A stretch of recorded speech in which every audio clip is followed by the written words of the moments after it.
Welcome to స్వదస్తూరి రచనలు.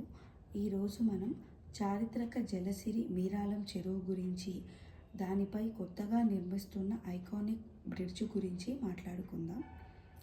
హైదరాబాద్లోని చారిత్రక మీరాలం చెరువుపై ఐకానిక్ బ్రిడ్జ్ నిర్మించాలని తెలంగాణ గవర్నమెంట్ నిర్ణయించింది.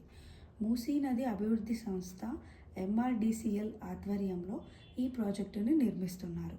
దీనికోసం భూసేకరణ టెండర్ ప్రక్రియ కూడా మొదలవుతుంది.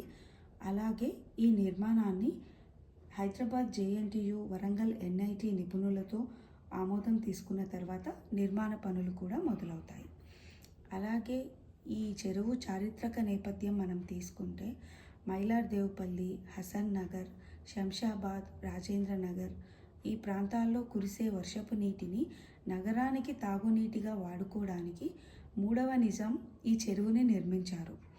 ఈ పనులు 1804 జూలైలో మొదలై 1806 సంవత్సరంలో పూర్తయ్యాయి. నిజాం సంస్థానంలో దీవాన్గా పనిచేసిన మీర్ ఆలం బహదూర్ పేరునే ఈ చెరువుకి పెట్టారు.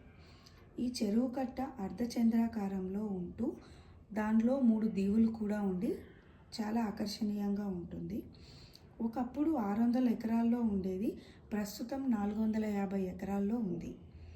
దీని కింది భాగంలోనే ప్రస్తుతం ఉండే జూ పార్క్ నిర్మించారు. ఈ ఐకానిక్ బ్రిడ్జ్ ఈ రెండింటినీ కలుపుతూ ఉండి పర్యాటకంగా కూడా ఆకట్టుకునేలా ప్లాన్ చేస్తున్నారు.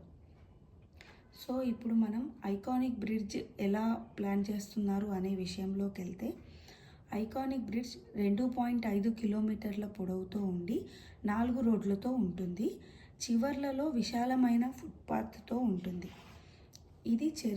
ఇది మీరాలం చెరువుకి వెస్ట్ సైడ్లో ఉన్న చింతల్మేట్ నుంచి బెంగళూరు హైవే వరకు కలుపుతూ వెళ్తుంది. దీనివల్ల చింతల్మేట్, అత్తాపూర్ ప్రాంతాల నుంచి ఎయిర్పోర్టు వెళ్ళే వాళ్ళకి ఇది బాగా ఉపయోగపడుతుంది.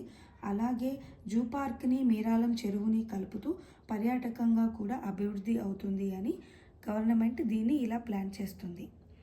సో మీకు ఈ మీరాలం చెరువు దాదాపు అన్ని విషయాలు తెలుసుకున్నారు కదా.